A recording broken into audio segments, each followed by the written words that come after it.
Tyler, could you explain your decision to kind of reinvent yourself here as a pitcher?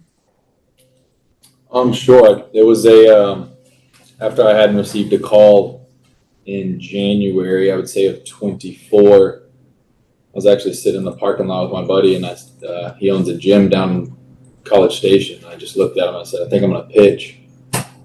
We went and picked up a glove, and we started playing catch. It was as simple as that, to be honest with you. It was pretty quick. It started with that, just some catch play.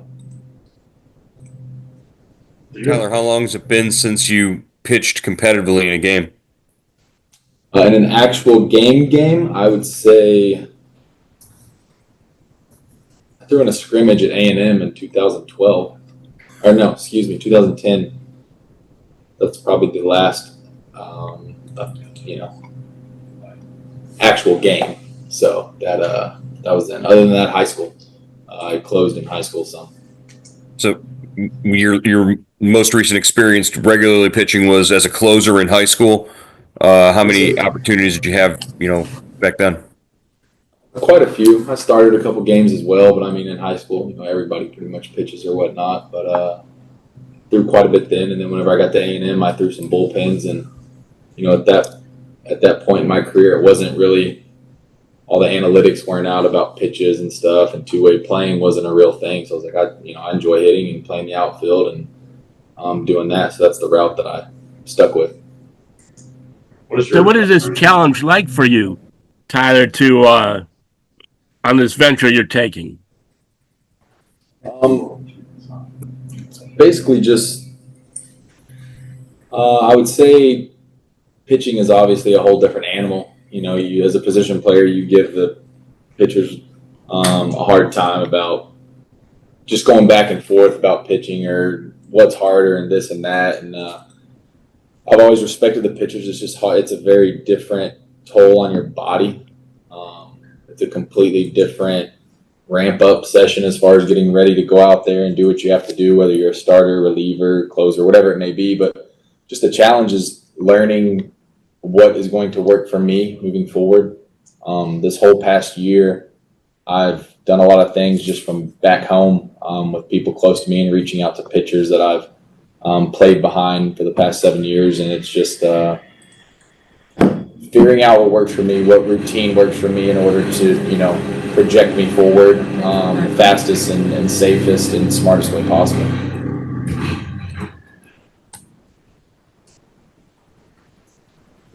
What are your best pitches, would you say? I'd probably say I can probably a four seam, a changeup, and a cutter. I enjoy throwing those, and just learning new grips and just learning how to throw the different grips or what cue might work for me.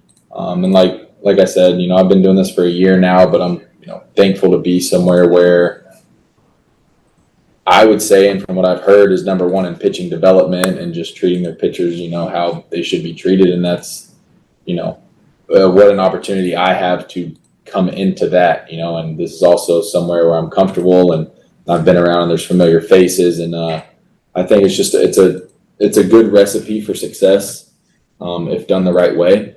And I think I'm in a really good spot for that.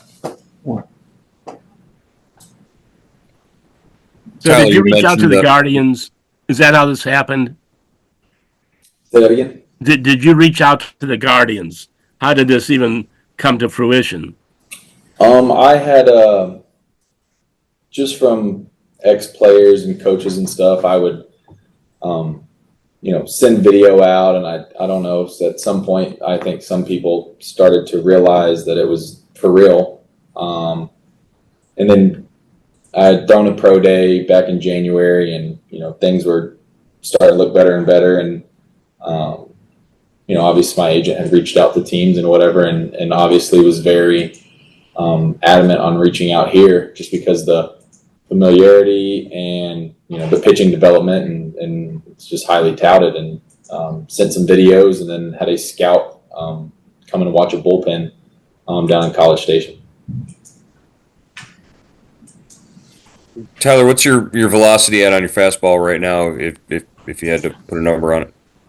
Oof. I've topped out at 97 a couple times. I'll sit like 4 to 6. But that's, I definitely think personally that there's more in there, doing it the right way and learning from these guys and learning my body and how it moves and recovering the right way. Back home in College Station, I've been on an arm care program and doing those types of things for, touching the mound twice a week and throwing program at Texas A&M basically. I was helping on staff there, and I was fortunate enough to have people around me there help me along this process and basically use the facility as a pitcher, as well as being on staff there. So it all came together well.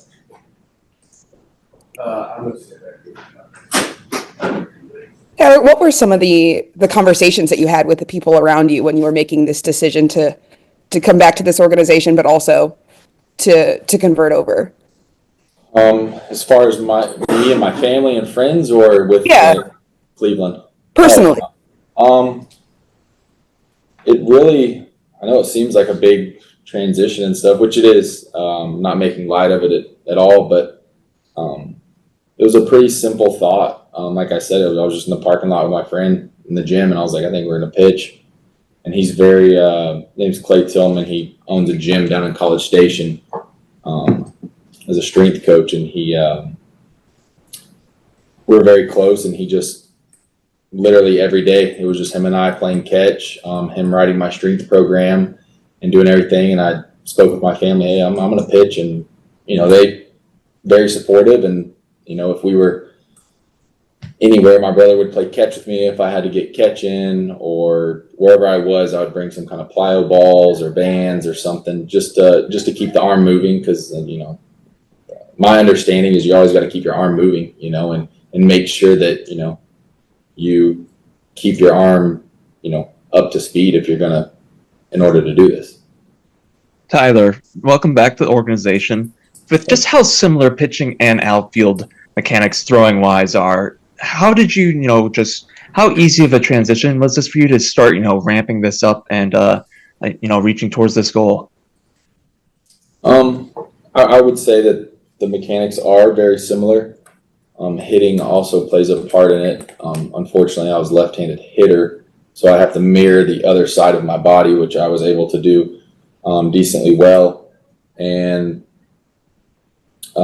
I kind of have a pretty long arm path from the outfield, which you're able to do, and, you're throwing the ball as hard as you can, sometimes, 200 plus feet, whatever you can do. But working on the slope downwards is obviously different. I would say probably the hardest part wasn't the arm strength. It's learning how to use it, how to put your body in the right way to sequence up and use it efficiently in order to repeatedly throw baseball as hard as you can, theoretically each time over and over. And just developing the feel and the efficiency to move down the slope, because I'm no longer flat-footed, moving on the outfield. I think just moving down the mound and sequencing the body is probably the toughest thing, and reworking the arm action to a certain extent without losing the whip and the carry.